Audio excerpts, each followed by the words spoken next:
Yeah. Hang on just a second. Hello, everybody. We are live, and Robert is having a video issue. So he is on the phone, and we can all hear him. Hopefully, you all can hear him.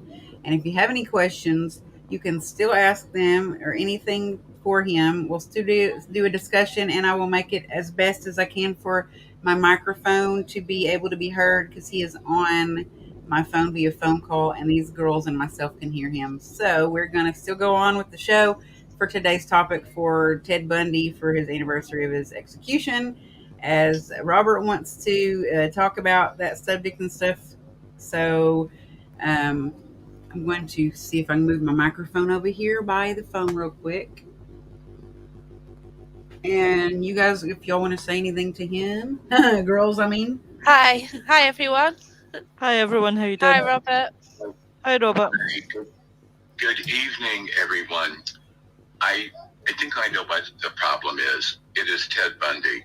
Yeah, no, really. Yeah. Really, Yep. really, I truly believe that because just like Rosie, you said that when you sent the link to the ladies, they didn't get it. Yep. Ted Bundy doesn't want his story to end like today. You know what I mean? Mm-hmm. And I've had so much trouble when I speak about him. The phone goes dead and all sorts of things. But it is what it is. And so we will just continue, okay? Yes. Yep.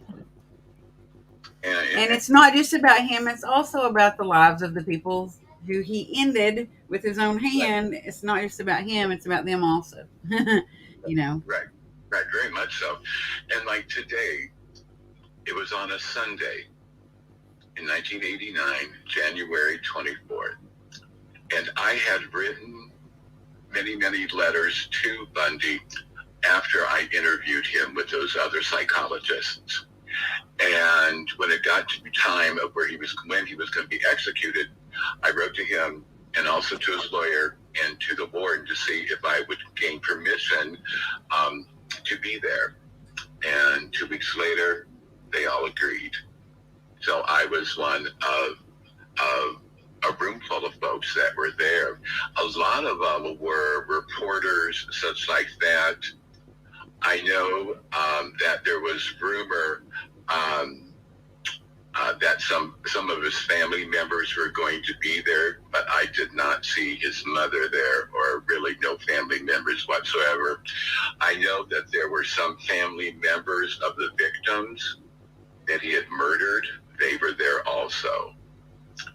And at that time, in 1989, I was working as a criminal profiler in South Beach, Miami area, which is a good 4 to 5 hours from where he was in prison. And so what I did was that instead of getting up early in the morning Sunday to get there, to arrive there at the prison, I went to Gainesville, had some very, very good friends there and such, and so I stayed the night with them. And then I went up to the prison, which is only like 50 miles away, north of Gainesville.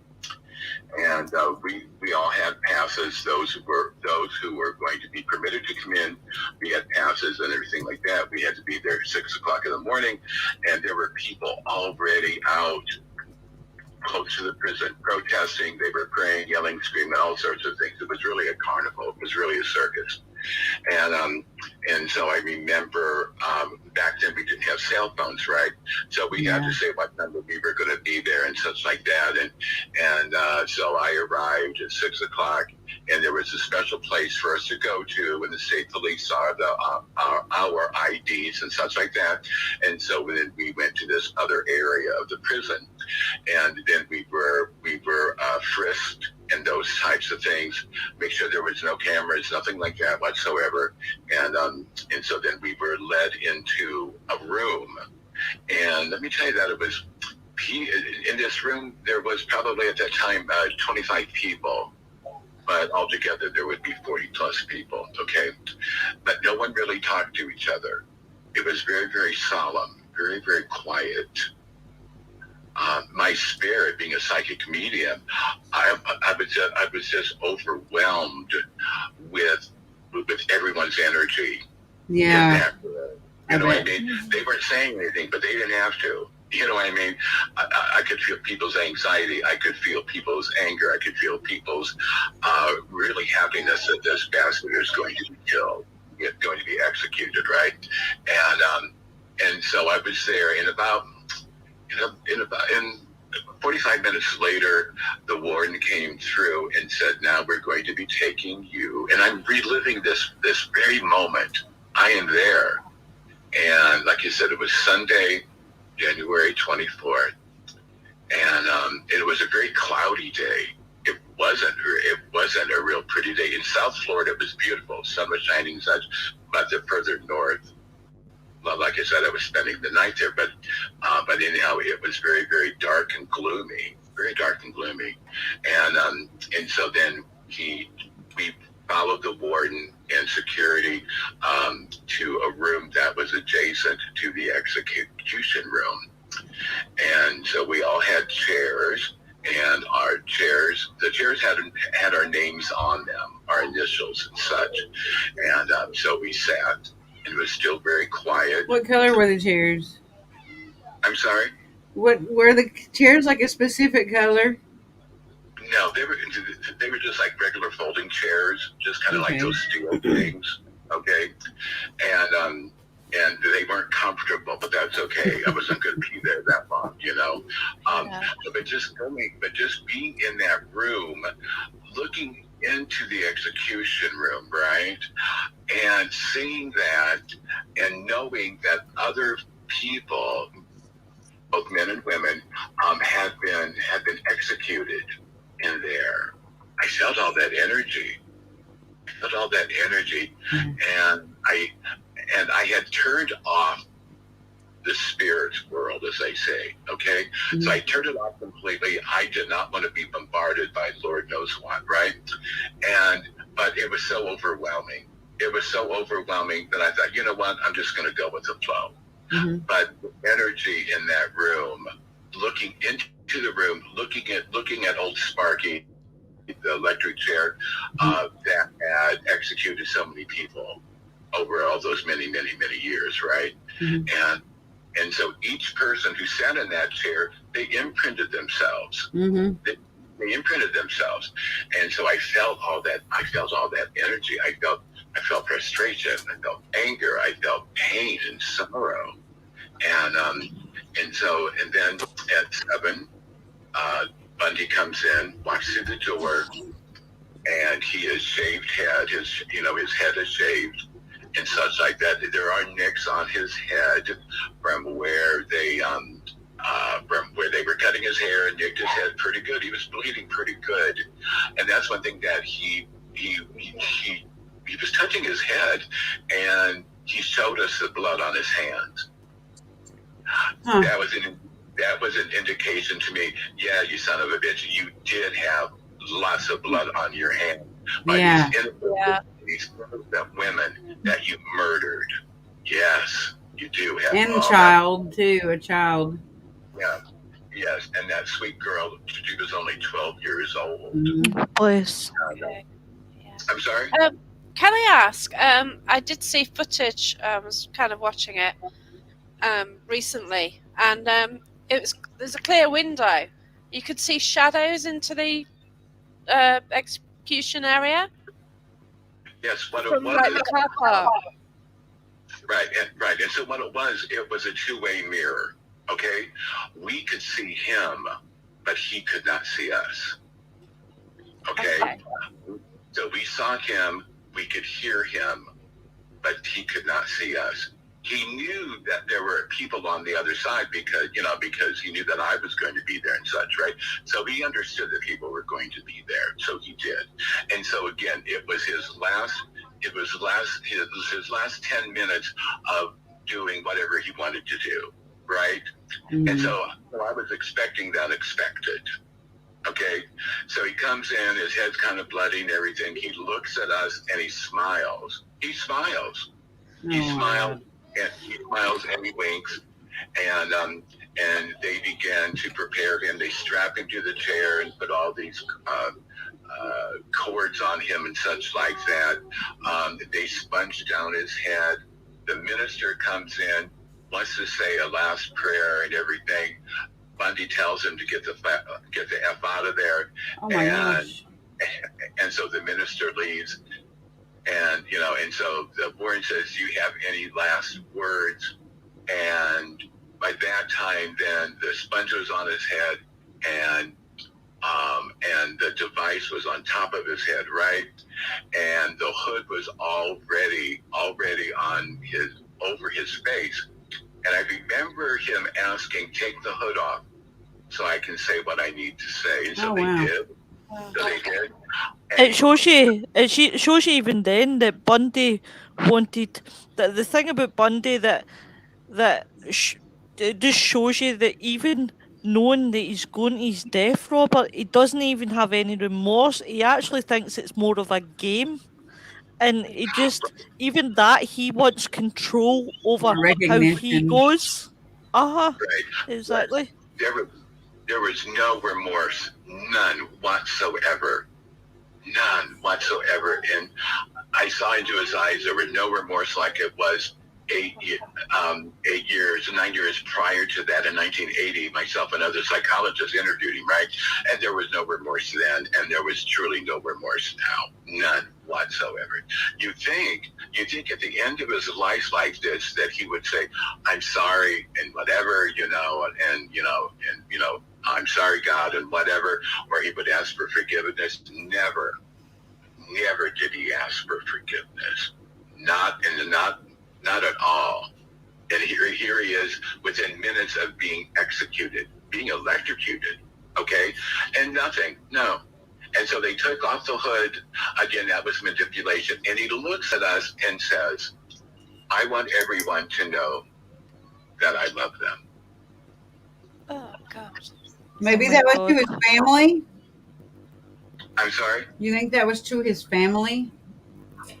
I think it was an indication that he justified what he did. I truly believe that. Tell everyone that I love them. Yeah. Instead of being very remorseful, which he wasn't. And so, Yeah. Isn't it? Like he was at peace with what he did. very much so. Yeah. Very much so. And so then they put the hood on. He's all wired up. And the executioner starts messing with the different levers and everything, and turns on the electric chair, turns on the juice, as they say. His body begins to shake. I remember seeing his hand dig right down into the electric chair, to the chair. It was like that his fingers were going to be imprinted into that chair, the way his knuckles were just so white. Yeah. And everything. And his body shook, and all at once smoke came from his head. Yeah. And that was a lot of people gasped in the room, seeing this smoke rise from his head and everything. It wasn't his spirit leaving. No way. No, nothing like that at all. No, it's just That guy was burning. He was frying. Okay. A minute or so later, and you could hear the people scream outside because they knew that it was happening, because the electricity from all over the prison would start flickering on and off, right? And so anyhow, so after a minute or so, he continued to shake, and then all at once his body went limp, and he peed himself. Oh God. Did he? And so he peed himself, and he slumped over, and that was it. So how long in total did it take? I'm sorry, Rosie, could you repeat that for me? She said about how long in total did it take? It seemed like it was just maybe 30 seconds, a minute. I'm thinking maybe a minute and a half, possibly. Oh wow. But it was over before you know it, But still, some people said later on, afterward, too bad they couldn't have they couldn't have prolonged it. Like some people had talked about that they should have turned on and off the juice a couple of times. You know what I mean? Yeah. And, Like Yeah. double tap, like No. make sure he's dead or what? right, because they wanted him to suffer. Oh. They wanted him to suffer like how he made these poor women suffer. But you know what? These women went through so much hell. They did.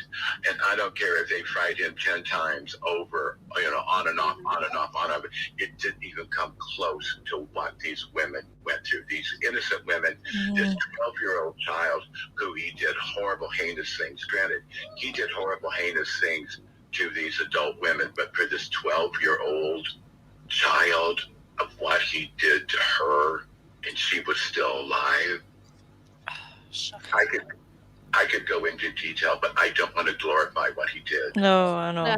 No. Yeah, I didn't watch Rob- all the videos, so I don't know yet. But Robert, what? I mean, I'm a great believer in the nature versus nurture debate, and I think with Bundy, it was both. It was in his nature, but it also was part of his upbringing as well. I think played a part, but not as much as what I think his nature was. His nature was a very, very charming man. And I think he could sell sand to the Arabs. That's a saying over here in Scotland. And I you think say Ted still stand Bundy, to the atoms? Is that what you said? that Arabs. And Yeah. I pretty much think Bundy was a very charming man, and that was the fact that, you know, if he came up to like myself, Jacqueline, or yourself, he would present as this charming, intelligent man, and most women were by him. Absolutely loved him, and I think he knew he could play women, and he loved that control factor. I've got control over these women. They think I'm this and think I'm that, and that's how he got away with what he did for so long, because he could talk his way out of anything. But do you know what? He couldn't talk his way out with the judge. The judge seen through him. That's it. But he was a narcissist. He was a master manipulator. Yeah. He knew how to manipulate women, especially. He knew he read body language. That's one of the reasons why he wanted to become a psychologist, is because he wanted to learn how to read people better. Also, that he wanted to learn how to manipulate women, especially, and everything. The thing with Bundy was that he was a control freak. Yeah, narcissist. Yeah. I used to live with a narcissist. They come across how they want you to see them. So they come across as these happy people, they get on with everyone. But when you see them for who they actually are, like being totally in control of people, and you just kind of got two sides of personality in a way. But the one that they put out to the public, and then the one they put out to people who know them. Right. And I truly believe that he was psychiatrically ill. Yes. Do I believe that he was possessed? I do. I believe that he was both. I believe that he was both. And there's a fine line, and we can talk about that till the cows come home, if he was possessed or not, right? But when I saw him in that interview with the four other psychologists, and I was sitting 5 feet from him, there was nothing behind those eyes. Yeah. Nothing. No redeeming factor. Nothing. They were dead. They were evil. I do think that he had a choice to make that would have like played into whether he was or wasn't possessed, though. You know what I mean? Like his free will.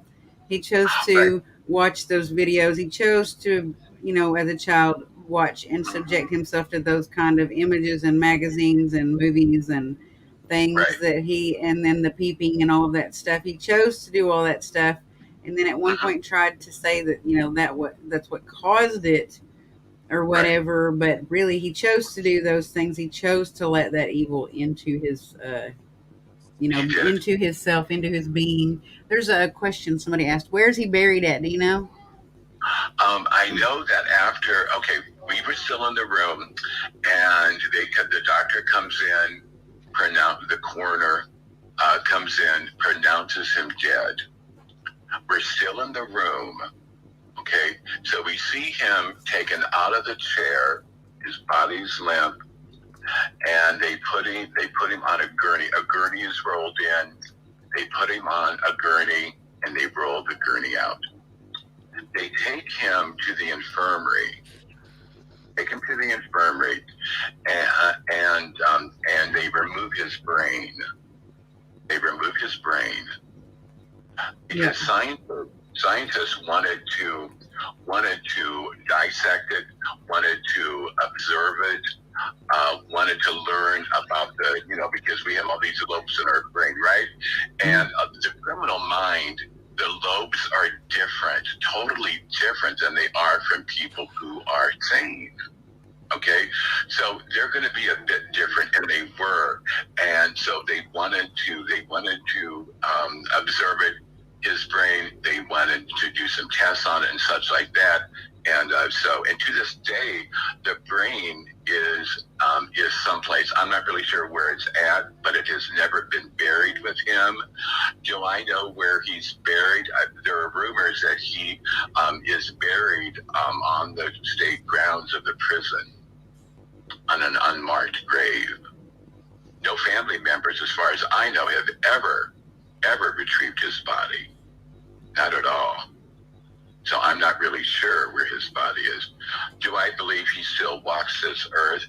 I know for me, the last statement he really said to me, walking out of that room when I was interviewing him, was, "Robert, you will never forgive me." And I haven't forgotten him. I haven't forgotten what he did to those innocent women and to that 12-year-old child. That's what I haven't forgotten. And that must haunt you, Robert, That was his goal, though. Like the narcissistic goal is to not ever be forgotten through what you did. You did it to not be forgotten. Right. And you know what? And it's very true that he did have free will. He could have stopped it from the get-go. Mm-hmm. He did not have to begin the things that he did. He blamed everything on his mother. He blamed everything on his mother. He blamed his life being a mess because of how she lied to him, how is also that his stepfather beat him so severely and stuff like that, right? He's the one who got into the Ouija board. He is the one who started to, call for the demons and such. He's the one who got into drugs and the booze and such like that. He is the one. At any given time, he could have said no, and he didn't. No matter what upbringing, at some age, you are responsible for your own actions. Mm-hmm. And whatever has happened in the past, you've just got to get on with it, haven't you? And there is no excuse. Yeah. Right. And you're right, Jacqueline. There is no excuse for what he did.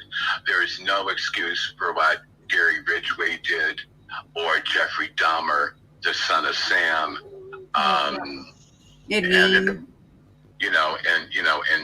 John Wayne Gacy is another one. Yeah. Okay. Yeah. Scott Peterson is another one. And like I said, I write to these people. I have letters and such like that because the criminal mind fascinates me. Mm-hmm. It fascinates me. Yes, it does. It does me. I mean, it's what I read, well, when I was studying Bundy, when I done criminology, was while he was a student at the University of Washington, he fell in love with a young lady that was wealthy from California, and she had everything that Bundy always wanted. And it's actually to say that many of his later victims resembled his college girlfriend, attractive students with long dark hair. Rosie, can you repeat that? He had fallen in love with a California lady that I guess was basically his like ideal woman. You said she was a college student? Yeah, she was rich. She was And she was rich. basically, she was everything that he wanted, the money, the class, the influence. Everything that And he was not, that he wished that he was, probably. and he was heartbroken when they broke up, and it's said to be that some of his victims, later victims, were he went for the resemblance of her, Yeah. attractive in the long brown hair. Well, that I know that he did have a girlfriend that had a daughter, Yeah. and he talked about that, and she kicked him out because of what and if you look at the pictures of Ted and his girlfriend and the girlfriend's daughter, and look where his hands are, look at his face. On the daughter? They Oh were my god.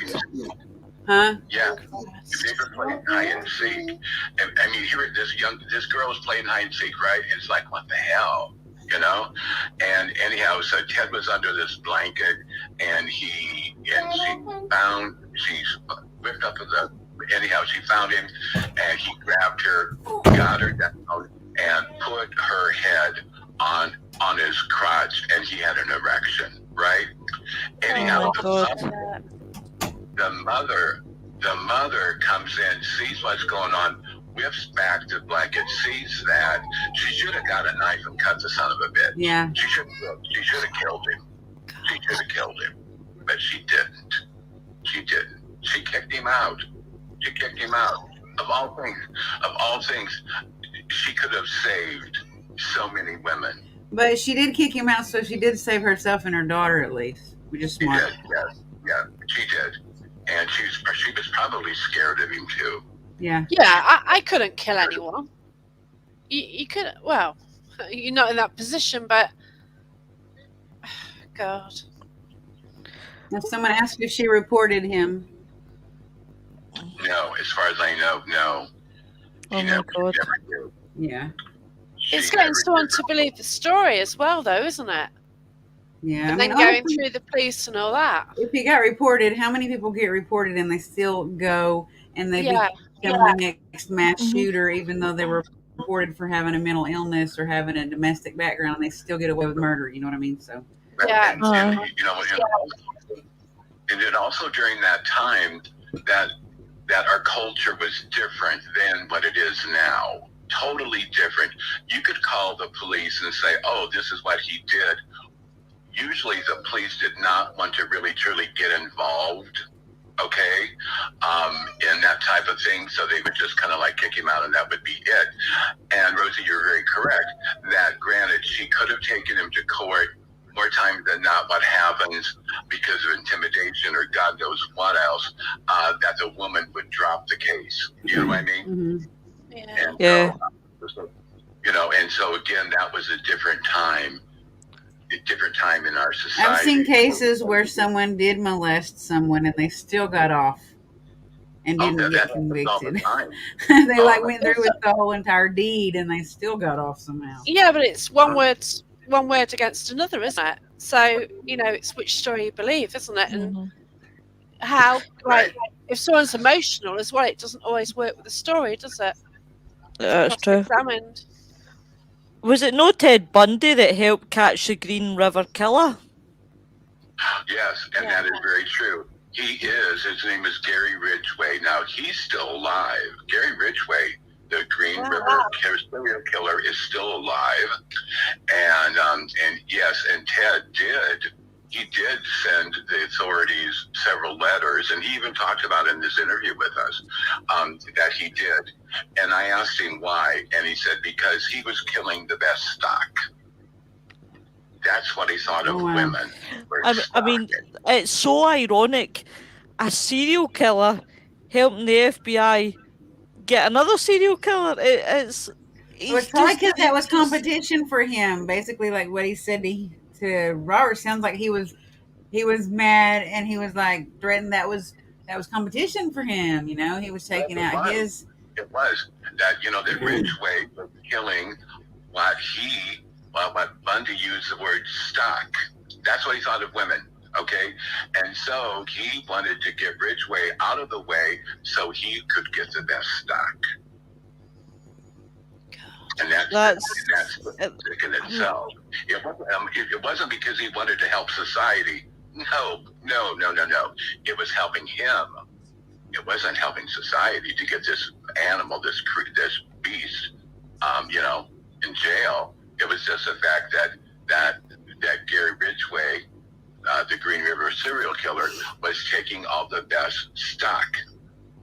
But he could also be really smug about it because he did what the FBI couldn't. Yeah. He achieved something they couldn't do, and it's like, hey, I did this. Right. Took the mickey out of him in a way. Right, and there were a lot of times when Bundy was arrested for this or for that. But again, you have to understand that DNA did not come into place. I mean, we knew of DNA, of course, right? But to test for it, that was like 81, 82, and that was shabby at best. Yeah. You know what I mean? And so, a lot of people ended up being murdered by probably numerous serial killers back in the 50s and 60s, and nothing could be done about it, unfortunately. You know what I mean? People would be missing. People are still missing this very day here in the United States, from the United Kingdom. And all over the world, people are missing. I mean, there are stories of people going into Rocky Mountain National Park here, Yellowstone Park here, here in the United States, and these people are never seen again. Yeah. And so, what is happening to these people and such, but again, I'm not glorifying what he did. And this is the first podcast that I have ever done on the anniversary of him being executed. And this will be the last one. I will never talk about his anniversary again. And again, it's, for me personally, it's like closure. It's only been a couple years that I have even talked about the interview with Ted Bundy. And my spirit said, Robert, it's time to talk about that. It's time to talk about how he got into the Ouija board and who was his mentor, which was Ed Gein. Ed Gein is a person, that the movie Texas Chainsaw Massacre. Yes. Yeah, I'm very read up. Well, Ed Gein was the man that used skin as furniture, and he's the behind many films like The Silence of the Lambs, Buffalo Bill, things like that, but it's just, I mean, this subject really interests me. I could spend all night, in fact I could do all night talking about this, seriously, because it's one of those subjects like yourself, Robert, got the passion for, and I feel actually so honoured to be part of this interview.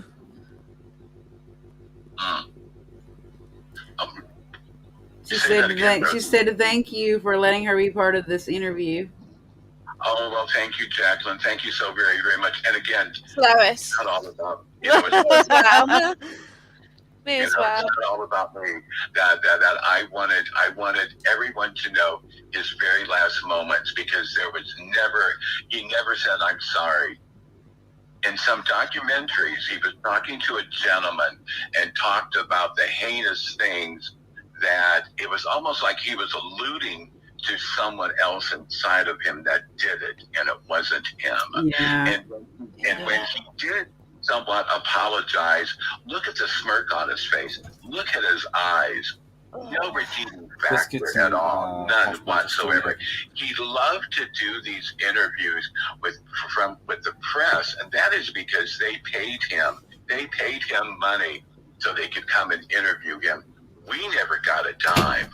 We never asked for anything. We wanted the experience. Okay, being forensic psychologists, others were like abnormal psychologists and such, right? Child psychologists. Yeah. And so we wanted to learn what it is like to be in the room with a serial killer, to hear his story, which again is true manipulation on his part, okay? And just like he said, when he walked out the door, or walking towards the door, he turned around and said, Robert, you will never forget me. And that is true. My Yeah. whole point for all of this is that the stories, again, of these young women, innocent women, need to be told. Someone asked me, do you think that justice was served? And I said, for that community, he was tried, he was convicted, the evidence was there. It was the community that said, yes, you are guilty. Okay? For me personally, I hate to say this because I'm a very loving person, but I would have tortured him to death. I would have. I would have tortured him.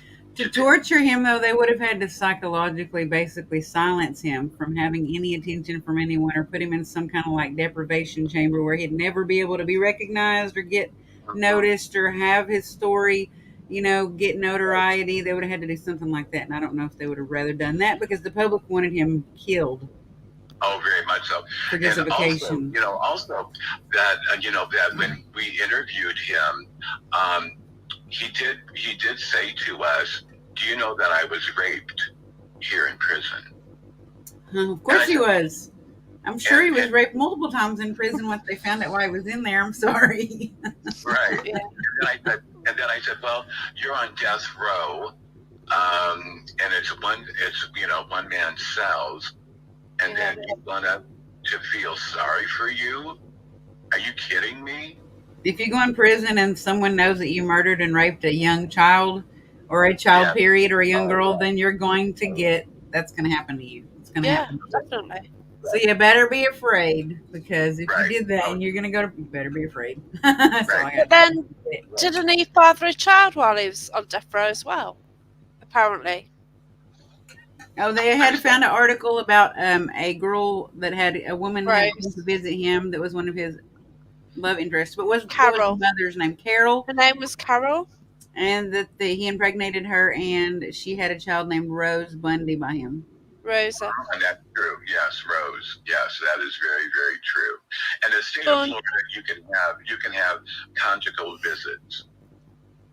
Okay, I don't know because I've not, because I've been out of the state of Florida, working as a criminal profiler over 10 years now, 15 years.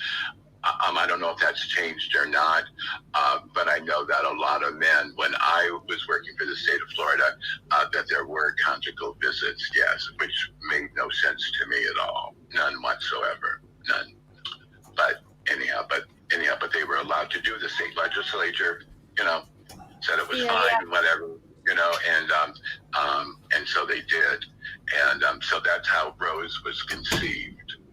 They got married in prison as well, didn't they? I'm sorry? She said he got married in prison, or was it in court or something? I saw that he proposed to one woman in court while he was on the stand. But I don't know if it's the same person. Yeah. Yes, but that's not the person who he married. Okay. None whatsoever. She did come to the prison. And it was like and so it was a visiting, yes. And it was a conjugal visit, right? And so anyhow, so that's where they were married legally. They were married legally inside the prison, and then they had their 24 hours together, and that's how Rose was conceived.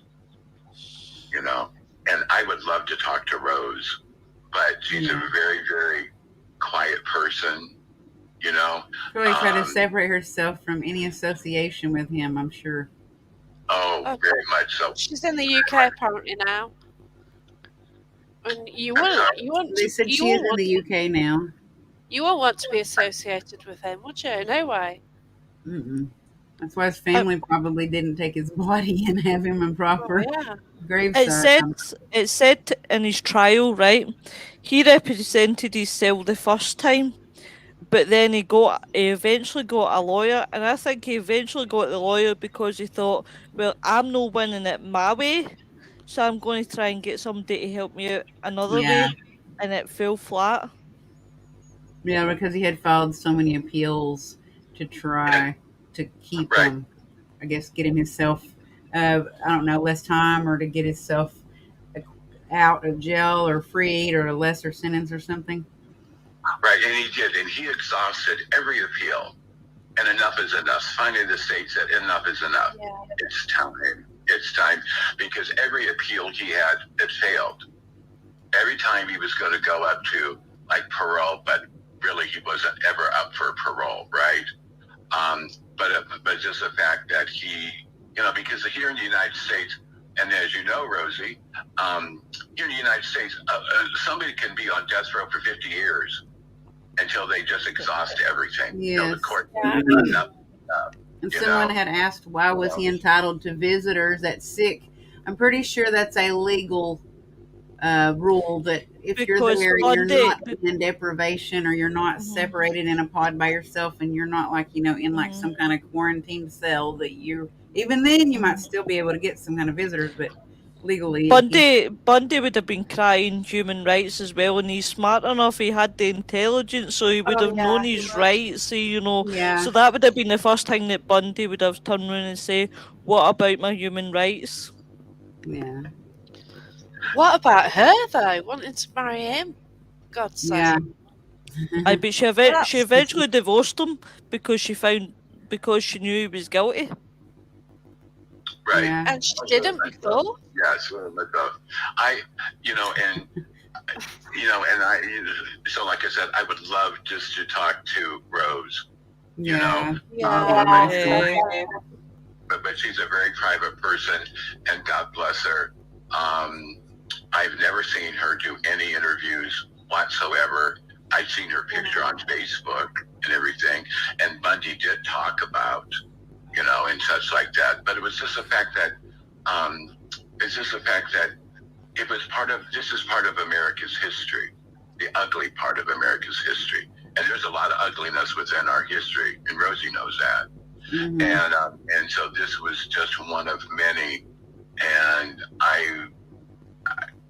the letters that I have from Ted, and I know that I will be showing those, and also letters from like Jeffrey Dahmer and from Scott Peterson, who killed his wife Lacey, an unborn child Hunter, and such. That all these letters, all of them have the same theme. Yeah. It wasn't me. Yeah. It wasn't me. And so Jeffrey Dahmer, and what fascinated me about Jeffrey Dahmer is because I'm gay, right? And so he was killing my gay brothers. Okay, he was killing even innocent young boys that weren't even gay, but they needed help. Yeah. And there was a little Asian guy, and he did escape. He did escape from Jeffrey Dahmer, ran out of the house and everything, because Dahmer had given him something to drink, made him very, very queasy, and he did pass out. And Dahmer thought that he was passed out completely. The young man woke up. He was naked. He ran out of the house screaming for help and help. Jeffrey Dahmer comes out of the house. The cops are there. Dahmer comes back and said, "Oh, he is my boyfriend. Everything will be okay." Until they escort this young Asian boy back to Dahmer's apartment, and then Dahmer cannibalizes him. Oh my God. Oh God. And that really bothered me greatly, because here's this young man, he had the chance. Yeah. He had the chance. The system failed him for sure. Okay. Right. To not investigate that further, because why was he even outside naked in the first place, acting the way that he was acting? That's illegal just for being outside naked. He could have went to jail. No, yeah. Code 311 indecent exposure. Right. So it didn't matter whose boyfriend he was. He should have gotten in trouble for being outside running around naked. Right. I'm sure he'd rather get arrested than eaten. Damn police. Very much so. Makes Very me much so. so But Jeffrey Dahmer's story is completely, it's so different. It's makes so me mad at the different. police But today. we'll have to do some things about that sometime and talk about that. And I will read the letters that he had sent me and such like that. And about, granted, we all come from crappy lives sometimes as children, right? Sometimes we'll have a rough life, right? Yeah. It doesn't mean that we're going to end up decapitating or cannibalizing people, okay? But with Jeffrey Dahmer and like the son of Sam and these other folks. It's just the fact that they're very narcissistic. They're very narcissistic. They're very, very manipulative. One thing about Jeffrey Dahmer is that he would go into gay bars, but he would have a cocktail or two or whatever, right? But he always said that he wasn't gay. Okay, and that had to do with when he was growing up. It And was so it's like that, a shameful thing. His family, he was gay, and his father beat him severely and stuff like that, right? And so he lived in the closet, but he would go to these gay bars. He was so jealous. He was so jealous of the open gay men that were, just like with me. I know who I am. I am comfortable in my own skin, right? Okay, he was jealous of that because he could never live that. He was afraid to. He was afraid to. So his victims that he got were very open about being gay, right? And that pissed him off. That hurt him. And why he cannibalized him, and I have letters that two of them that said the reason why I cannibalized, why I ate these guys, was because I wanted to be free and be free in gay life, like, because he was gay, right?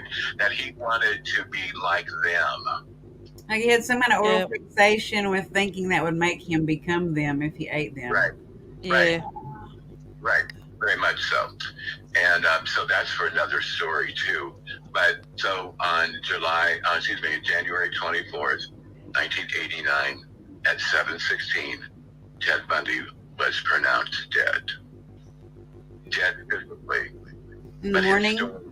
But his story continues, but like this is the first and last time that I will ever mention anything about his execution date. I was only 34 years old at the time, and it was something that I needed to see.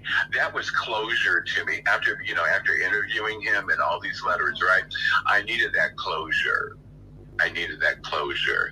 And now talking about it, it is truly closure. I probably won't be talking about Bundy again. Bless you. Did you get flashbacks and stuff? I'm sorry, Rosie, could you repeat that? Did you have flashbacks of the incidents that day? Flashbacks? Mm-hmm. Yeah. Yeah. Oh, yes, very much so. But after the execution, I had gone to the beach. Just to revamp myself or refresh myself. Right. I needed to feel the ocean water. I needed to hear it. Stuff like that. And at times, like at night, I haven't had these flashbacks of Bundy at all. Sometimes I do, sometimes I don't. It's been a long time. And it's time for me to move on. The Ted Bundy was just one thing within my, forensic psychology field. And then also the paranormal field, And so this is like closure for me with him. That I've talked about it enough. I have told people of my experiences with him and stuff like that, and now it's time to move on. Yeah, we appreciate this so much. Yeah, I do, definitely. Well, thank you so very much, and I'm so very, very sorry that StreamYard wasn't looking so I could see all of your beautiful faces. Oh, thank you. So, but anyhow, any other questions? I did have a question. Was it broadcast that day? Everything up until the point of the execution, was it like broadcast worldwide, or like a lot that day of everyone standing outside and everyone there waiting, like that day being made like an anticipated event, or? Yes. Oh, it was. Oh, yes, it was. It was. Everyone knew it in the country. Everyone knew when he was going to be executed. Yes, and probably all over the world. Okay. Again, this is 1989, and such like that. A prolific serial killer like him, and such like that. He did a lot of interviews, so people knew who he was around the world and such. And so this was an event It was a circus outside. Now, there were, I mean, God bless my very, very conservative Christian friends, but they were praying that the governor would give him a stay of execution. God. And that did not make any sense to me whatsoever. You know what I mean? The governor at that time, there was no stays, nothing at all. The appeals had run out.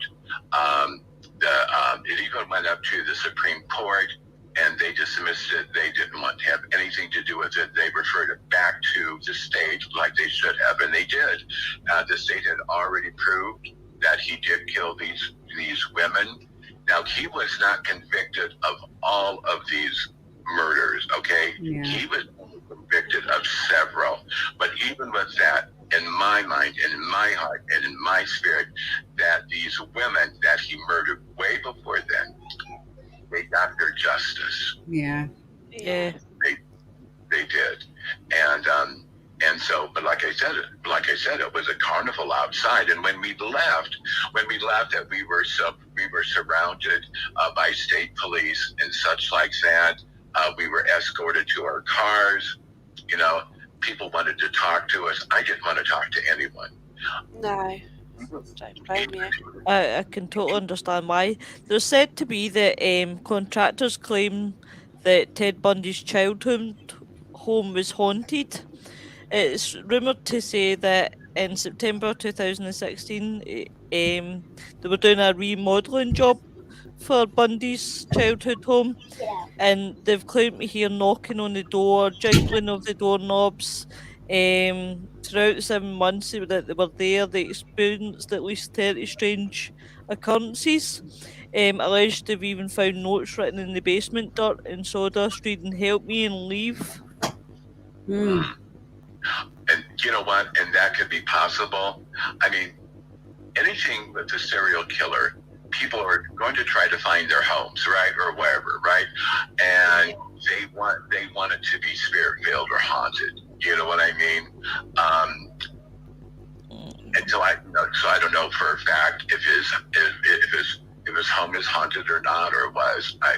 That never interested me at all. But it's just the fact that sometimes I think that people within our field sometimes bark up the wrong tree. Yeah. Yeah. We'll have to go because the time is up, and the only reason we have to go is because I think there's a show on the schedule to start right now. But there were a couple of questions. I don't know if you can go back and watch the show and answer them in the comments, Robert, if you want But to. thank you very There's a couple of people at the end here after you had asked if there was any more questions, and they popped up some questions. Okay, I will look later. Okay. Thank you, everybody. Thank you, Rosie. Thank you, Jen. Thanks so Thanks, much, Robert. Robert. Thank you. Take care. Everyone have a good day, and thanks for watching. Good night. Thanks for Good watching. night, Robert. Thank you. Bye. Bye. Bye. Bye, everyone. Thank you. Bye.